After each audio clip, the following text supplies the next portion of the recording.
Hebreos capítulo 11.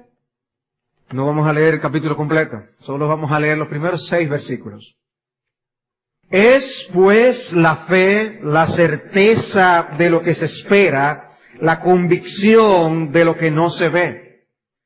Porque por ella alcanzaron buen testimonio los antiguos. Por la fe entendemos haber sido constituido el universo por la palabra de Dios, de modo que lo que se ve fue hecho de lo que no se veía.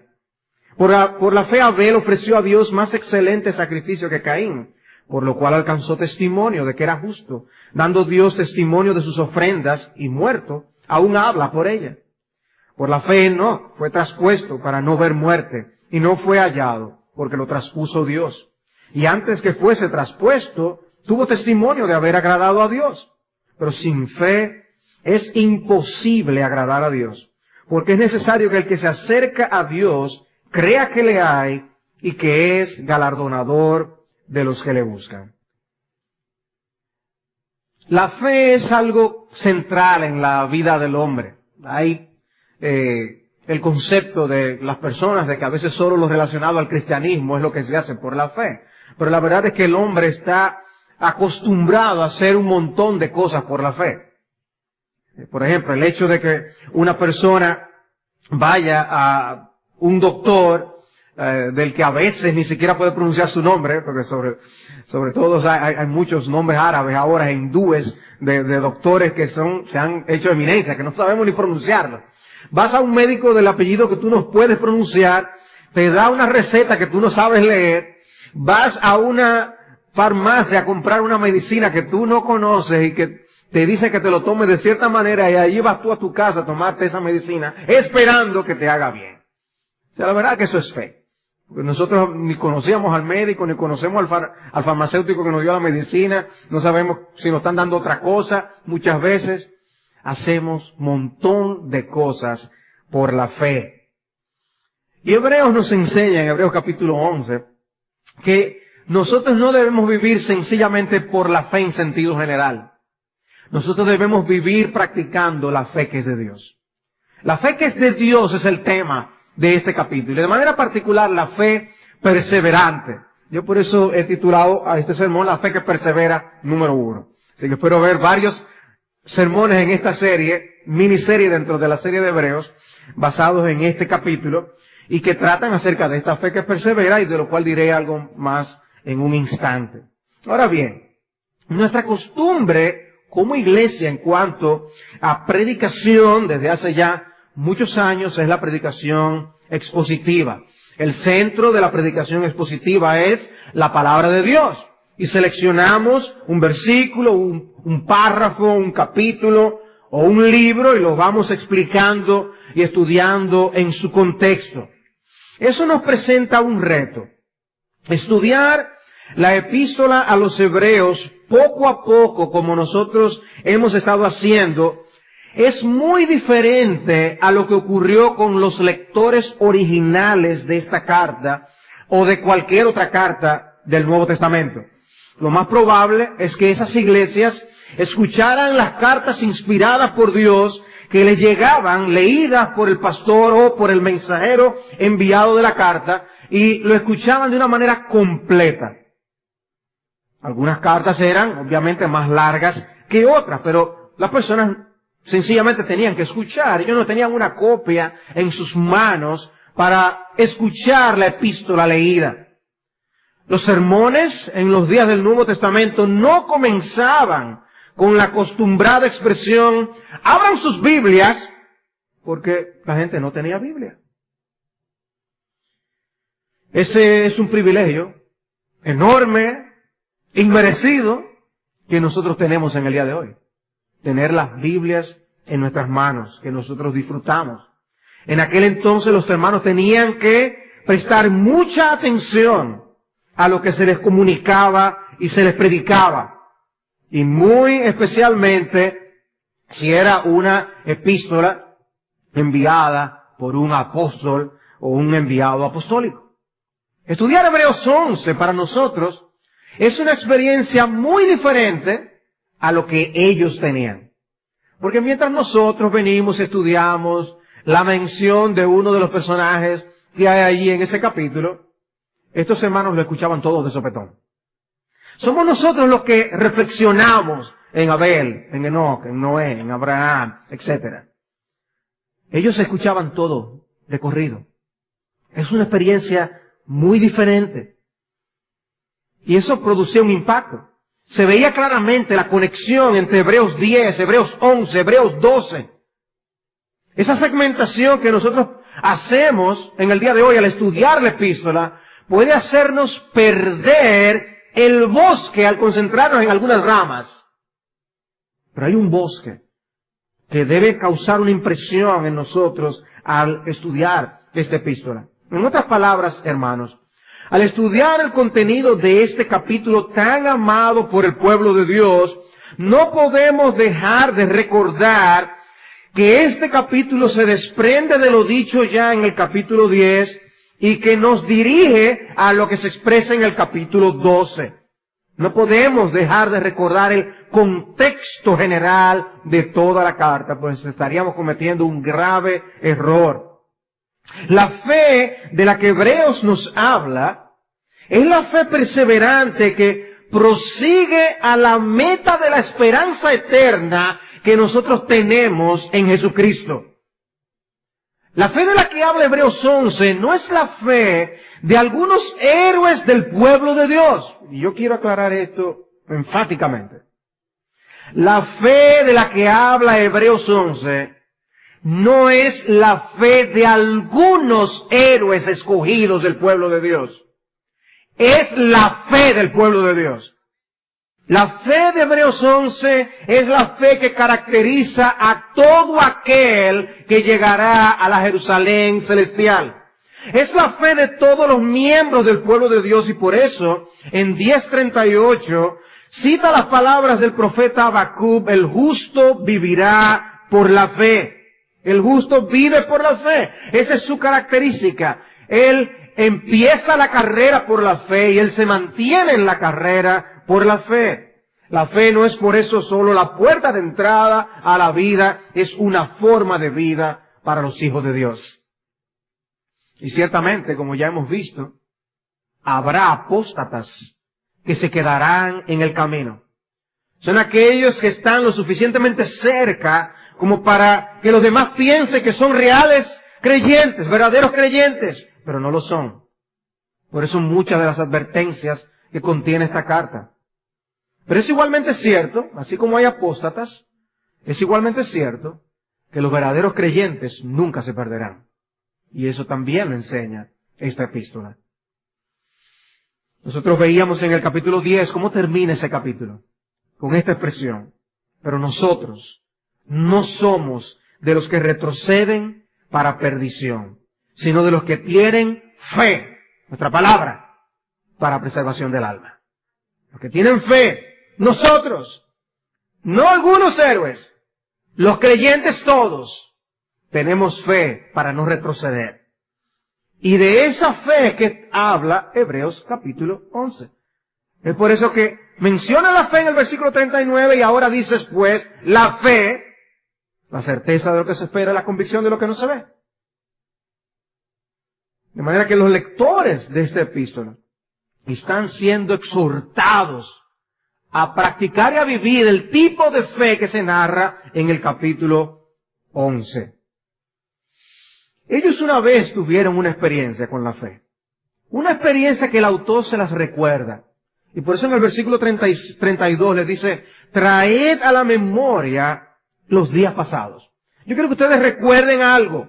Días en los cuales, después de haber sido iluminados, sostuvisteis gran combate de padecimientos. Por una parte, ciertamente, con vituperios y tribulaciones fuisteis hechos espectáculo. Y por otra, llegasteis a ser compañeros de los que estaban en una situación semejante, porque de los presos también os compadecisteis, y el despojo de vuestros bienes sufristeis con gozo, sabiendo que tenéis en vosotros una mejor y perdurable herencia en los cielos. Ustedes pasaron por una experiencia en que perdieron todo. A ustedes les arrebataron sus posesiones. Amanecieron un día con una cantidad de objetos en su posesión distinta a como había sido el día anterior. Habían sido despojados de sus bienes. ¿Y cómo ellos enfrentaron eso? Con gozo. Eso no es normal. Eso no es la reacción normal de un pecador. La reacción normal de un pecador es lamentar, es apegarse a lo terrenal, a lo material. Pero estas personas reaccionaron distinto. Y el autor les dice, recuerden esa experiencia que ustedes tuvieron. El despojo de vuestros bienes sufristeis con gozo, sabiendo que ustedes tienen una herencia mejor y perdurable en los cielos. Y entonces les exhorta, no perdáis pues vuestra confianza, que tiene grande galardón. Sigan adelante. Entonces la pregunta es, ¿y cómo lo hicieron? Lo que el autor les dice es, por la fe. Lo que ustedes hicieron en el pasado fue por la fe. Lo que ustedes deben hacer de ahora en adelante es por la fe también. Eso es lo que les está diciendo. Sigan viviendo por la fe, no desmayen. Porque el asunto no es simplemente decir que creemos. Es practicar lo que creemos. Es actuar y vivir por la fe. La fe viva es una fe que obra y actúa. Es una fe que se deja ver. Una fe que se deja sentir. La Biblia habla de otras fees. La fe muerta, la fe estéril, la fe de los demonios, la fe temporal, creen por un tiempo y luego se apartan. Hay varios tipos de fe. La fe que salva no solo dice que se ampara y se refugia en Jesucristo, y solo en Jesucristo. La fe que salva persevera creyendo en Jesús hasta llegar a la gloria. No se queda a la mitad del camino, no cree por un tiempo. Y por eso está Hebreos 11 en nuestras Biblias. Hebreos 11 no es el museo de una fe inimitable. No lo es. Es un muestrario de lo que Dios hace con su pueblo por medio de la fe. Por eso en el capítulo 6, versículo 12, dice que debemos ser imitadores de aquellos que por la fe y la paciencia heredan las promesas. Dice, sé imitador. ¿Para qué está Hebreos 11? Para que aprendamos a imitar a los que por la fe y la paciencia. Es interesante que mezcla esa fe y paciencia y los pone juntos. Porque no es solamente creer, es mantenerse esperando, creyendo. Sigue esperando, sigue creyendo, ten paciencia. Nuestra tendencia y nuestra tentación es, cuando las cosas tardan más de lo que nosotros quisiéramos, es buscar la solución personal, de alguna manera que no sea la solución que espera en Dios. Cuando veamos lo que hizo Noé, la idea no es levantar admiración por ese siervo de Dios. Cuando veamos lo que hizo Abraham, el propósito no es ver cuán especial fue ese patriarca. La idea es que nosotros hoy también podemos correr con paciencia la carrera que tenemos por delante, puestos los ojos en Jesús. Por eso es que así comienza Hebreos 12. Esa es la idea, la conexión que hay. Entonces, ¿qué dice nuestro texto? Ya nosotros habíamos tenido un sermón introductorio de este capítulo. Dice Hebreos 11, versículo 1, es pues la fe, la certeza de lo que se espera, la convicción de lo que no se ve. Porque por ella alcanzaron buen testimonio los antiguos. Tenemos una definición descriptiva, lo que yo llamo una definición descriptiva de la fe. Yo no voy a abundar aquí en este punto porque ya lo hablé en el sermón anterior. No obstante, es bueno observar que el propósito del autor no es dar una definición teológica de la fe. Porque de ser así, esta definición se queda muy corta de lo que es una definición propia acerca de la fe. Porque no dice ni siquiera cuál es el objeto de nuestra fe, que es Jesucristo. No lo menciona explícitamente en la definición. No dice tampoco que es una fe dada por el Espíritu de Dios, que no la producimos nosotros. Esos son elementos claves de una definición teológica de la fe. No, el autor no quiere dar una definición teológica de la fe. Él está haciendo otra cosa. El propósito no es una definición para el libro de teología. Él nos está dando una descripción de la fe que persevera. Él nos está diciendo lo que necesitamos en la fe para nosotros seguir adelante y no desmayar hasta retirarnos o dar marcha atrás. ¿Cuál es la característica de esa fe? Bueno, no es una fe insegura de lo que cree. Pero eso es una convicción, pero eso es una certeza. Ese es el lenguaje como el que dice Pablo, yo sé a quién he creído. Es un lenguaje de certeza. Es una realidad. El lenguaje de esta fe no es bueno, yo tengo esperanza de que después de la muerte haya un cielo. No, esa no es la idea, no. Él sabe que tiene una herencia eterna en los cielos. Por eso, en el versículo 34, les dijo esto a estos hermanos a quienes les escribe. Eso que ustedes hicieron, era porque ustedes sabían que tienen una herencia eterna. No que se lo imaginaban, no que lo sospechaban, lo sabían. Nosotros sabemos que tenemos una herencia eterna. ¿A qué nos impulsa? ¿A qué nos impulsa? Estos hermanos perdieron sus bienes con gozo. A eso les impulsó. ¿Cómo nos afecta lo que nosotros creemos al día de hoy? Sabiendo que tenéis en vosotros una mejor y perdurable herencia en los cielos. Me gusta la manera en que lo dice un autor. Dice este autor, la fe no es seguir una corazonada, ni es un salto a ciegas. Tampoco es esperar lo mejor, dejando a un lado despreocupadamente los hechos y suponiendo que todo saldrá bien. No, al final todo sale bien. No. Dice, significa sólida confianza. La fe trae el futuro al presente porque hace tan reales las cosas que esperamos como si ya las tuviéramos. ¡Wow! Esperamos como si ya las tuviéramos. La fe hace visibles y ciertas las cosas invisibles. Esa es la fe que el autor nos está describiendo aquí. Y que practicaron todas estas personas que están citadas en el capítulo.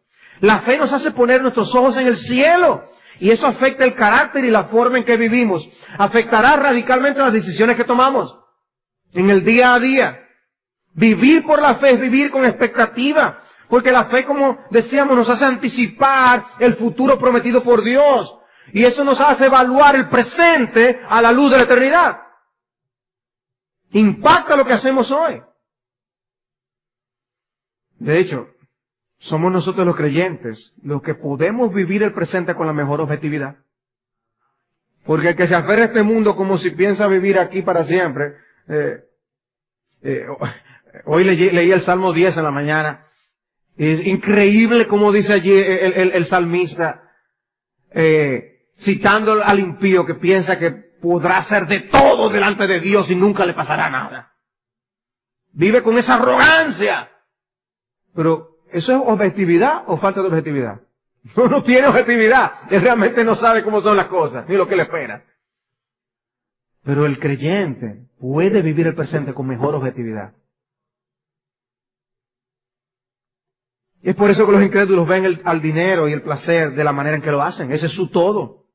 Las consecuencias eternas de las cosas, ellos no las están contemplando en el panorama. Ellos no ven un poco más allá de lo que tienen enfrente. No pueden desligarse de lo temporal. No pueden ver cómo sus acciones tienen consecuencias eternas. El creyente, al cambio, puede ver aún cómo lo que hace afecta a otros. Y afecta su propio futuro. Ahora, se levanta el punto, ¿cómo se salvaron los del Antiguo Testamento? Por ella alcanzaron buen testimonio los antiguos, dice aquí el versículo 2. ¿Cómo se salvaron los creyentes del Antiguo Testamento? Por la fe hicieron, por las obras. No fue por las obras, fue por la fe. Fue por la fe que se salvaron los creyentes del Antiguo Testamento. Este capítulo, junto con otros del Nuevo Testamento, nos muestran claramente que se salvaron por medio de la fe en el único Cordero que puede quitar los pecados, nuestro Señor Jesucristo. De hecho, por eso es que precisamente el capítulo 12 dice, puesto los ojos en Jesús. En más nadie tenemos que poner nuestros ojos. Obviamente ahí hay cosas que están veladas, que le entendemos mejor ahora por cómo el autor del Hebreos 11 nos explica. Pero cuando se lee la historia de estos personajes, en algunos de esos casos ni se menciona la palabra fe. Y lo que el autor de Hebreos nos está diciendo, eso que ellos hicieron allá atrás, fue por la fe que lo hicieron. Fue por la fe que lo hicieron. Y así alcanzaron buen testimonio. Ellos creyeron en el Mesías venidero y nosotros en el Mesías que ya vino. El Cordero que sería inmolado y nosotros en el Cordero que ya fue inmolado. Fue por la fe. Y lo vemos claramente en el ejemplo de Abraham, que se nos muestra cómo su fe le fue contada por justicia. Pablo le explica explícitamente en Romanos capítulo 4. Pero alcanzaron buen testimonio. Dice el texto que ellos alcanzaron buen testimonio, recibieron un reconocimiento divino. En otras palabras, Dios no pasó por alto eso. Dios se fijó en ellos. Dios no dejó de registrar sus errores y pecados, pero tampoco dejó de registrar sus victorias por la fe. O sea, Dios no nos presenta personajes perfectos, ¿verdad que no? Y presenta sus pecados. Porque el punto no era mostrar algunos héroes escogidos. El punto es cómo pecadores pueden vivir por la fe y hacer grandes cosas para la gloria de Dios. Mientras los incrédulos solo buscan agradar a los hombres, aunque sea ellos mismos, ese hombre, los creyentes procuran agradar primariamente a Dios. Los incrédulos se preguntan si lo que hacen funciona, si les hace ganar puntos con el jefe, si complace o no a un ser querido, si les dejará ganancias o pérdidas. Pero el creyente tiene que hacerse una pregunta obligada. ¿Lo que yo voy a hacer dará gloria a Dios? ¿Es agradable a Dios? ¿Le puedo dar gracias a Dios a Él después de hacerlo? Porque era lo que consumía a esta persona. Así alcanzaron buen testimonio los antiguos. Ellos vivieron para Dios, no para ellos mismos. Y nosotros podemos hacer lo mismo, porque vivimos para Él, nos interesa serle agradables, como dice el apóstol Pablo en 2 Corintios capítulo 5, ambicionamos agradarle, nos empeñamos en agradarle. Ahora vemos en el versículo 3 cómo la fe impacta nuestra cosmovisión. La fe impacta nuestra cosmovisión. Dice el versículo 3, por la fe entendemos haber sido constituido el universo por la palabra de Dios. De modo que lo que se ve fue hecho de lo que no se veía. Y es interesante ver aquí la interrelación entre las palabras fe y entendimiento. No es una cosa o la otra, es una cosa y la otra. Hay fe y hay entendimiento. Cuando depositamos nuestra confianza en el Señor, ahí es que se nos abren las puertas bien amplias para cierto conocimiento que de otra manera nosotros no obtendríamos.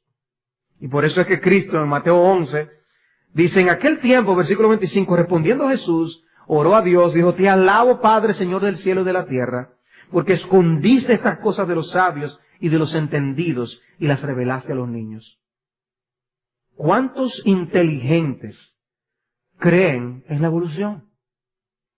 Creen que hay millones y millones y millones de años. Yo veo esos documentales. Me encanta ver documentales de animales y de la creación, etc. Y ver a estas personas geniales. Pero allí tienen que explicar, esto ocurrió hace 35 millones de años. No 34 ni 36, 35. Lo dicen con una propiedad. O sea, ¿de verdad están tan seguros que fueron 35? No fueron 34 y medio ni nada. No, 35. Este versículo habla específicamente del tema del origen del universo. Cualquier cosmovisión al respecto se obtiene por la fe. Aún la evolucionista se obtiene por la fe. La evolución se cree por fe. Es imposible reproducirla en laboratorio y de demostrarla. Nadie estuvo allí cuando sucedió. El origen del universo se cree por la fe. Lo que el versículo 3 nos dice es que si queremos abrazarla como visión correcta, necesitamos la fe que es de Dios. ¿Por qué nosotros no creemos que la materia es eterna? Nosotros no creemos que la materia es eterna porque Dios nos ha dicho que no. Porque Él nos ha dicho que es diferente. La fe hace la diferencia. Y uno entiende cuando lee el Salmo 33, versículo 6, por la palabra de Jehová fueron hechos los cielos y todo el ejército de ellos por el aliento de su boca. Él dijo y fue hecho, Él mandó y existió. O en Hechos capítulo 14, versículo 15, Pablo predica y lo que él predica es diciendo, varones, ¿por qué hacéis esto? Nosotros también somos hombres semejantes a vosotros, que os anunciamos que de estas vanidades os convirtáis al Dios vivo. ¿Quién es el Dios vivo? Oh, el que hizo el cielo y la tierra, el mar y todo lo que en ellos hay. Ese es el Dios que predica Pablo. Y nuestro Señor, hablando de esto en el Evangelio de Juan, en este contexto, dice el apóstol, todas las cosas por Él fueron hechas y sin Él nada de lo que ha sido hecho fue hecho. Cristo lo hizo todo. Cristo lo hizo todo. ¿Vivimos nosotros vidas consistentes con la cosmovisión cristiana? Oigan lo que estamos diciendo. Dice Hebreos capítulo 11, versículo 3, que por la fe nosotros entendemos haber sido hecho, constituido el universo por la palabra de Dios. Óigame. Esto es increíble. O sea que todo lo que tú puedes ver y tú no lo has visto todo, lo hizo Dios. Wow. Sea en el mundo microscópico o el macroscópico, Dios lo hizo. Y entender la interrelación de los seres, impresionante. Y si nos metemos a estudiar el ser humano, increíble la anatomía. Wow, qué creador. Dios, su palabra. Y es. Algunos animales graciosos y otros hermosos. Dios. Qué ocurrencia. Ese es nuestro Dios. Sin embargo, actuamos a veces con una cosmovisión en nuestro diario vivir que revela algo diferente.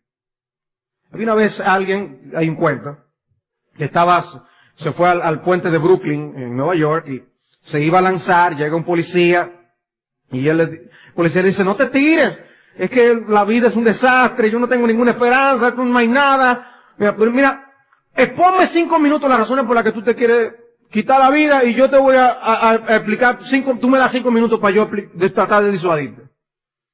¿Ok? El hombre viene y le explica por qué te quiere tirar, y por lo otro. Le dan los 5 minutos al policía, al final se tiraron los dos juntos. A veces nosotros somos así. Nosotros decimos que creemos en el Dios Todopoderoso, que con su palabra hizo todas las cosas. Pero actuamos en el día a día con una incredulidad como si nuestro Dios fuera impotente. Y no tenemos fe, ni confianza, ni ponemos las cosas en sus manos para descansar. Y no entendemos el lenguaje del apóstol Pedro cuando dice que debemos poner todos nuestros afanes y ansiedades sobre los hombros de nuestro Señor Jesucristo y descansar. Se nos hace difícil.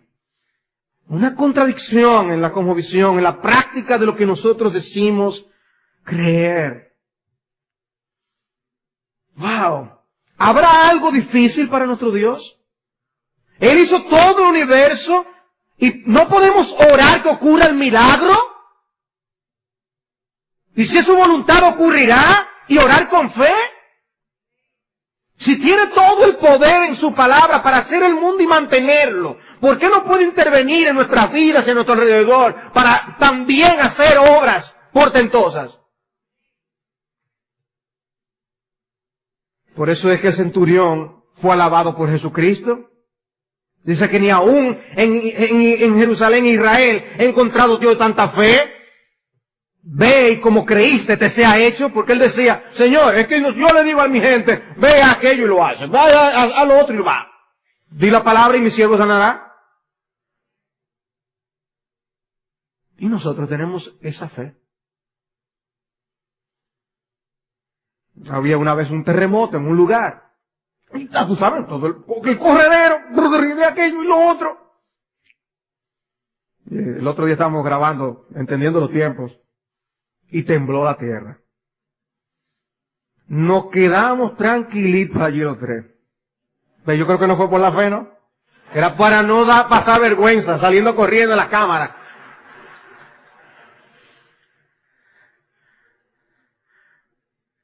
Pero tiembla la tierra en un lugar y todo el mundo corre y ven a una mujer tranquila y le dicen, ¿y por qué tú estás tan tranquila? Dice, yo lo que estoy es orgullosa porque mi Dios puede hacer temblar hasta la tierra.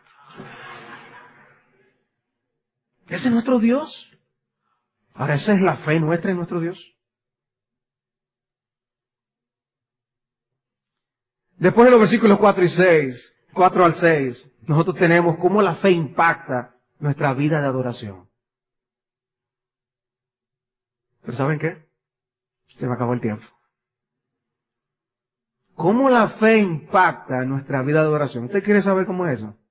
Venga la semana que viene. Y vamos a seguir hablando de ese tema.